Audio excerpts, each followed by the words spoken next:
I am the Tofu Golem. Please enjoy the video. You begin by installing Serpclix and signing in so tasks can sync. Once done, grant accessibility and overlay permissions so the app can simulate taps reliably. This is why permissions matter for accuracy. Also exempt the app from battery optimization to prevent the system killing background processes, and confirm your account with email or 2FA so task allocation starts immediately. Now open the app dashboard and tap Start to fetch your first search tasks. Don't skip permissions or you'll get failures.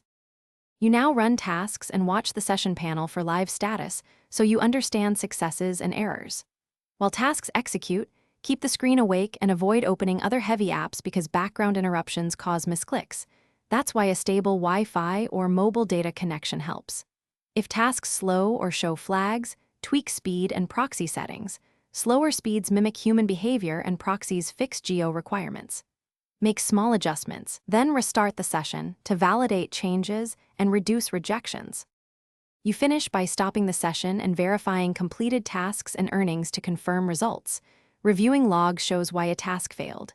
If you run into problems, clear the app cache, sign out and back in, reapply accessibility and overlay permissions, then reboot your device. This resolves most permission or service conflicts. If errors persist, capture the session logs and device model, then contact Serpclix support. Providing log speeds resolution and helps them identify whether the issue is account, device. Thanks for watching. Consider subscribing if we helped you today.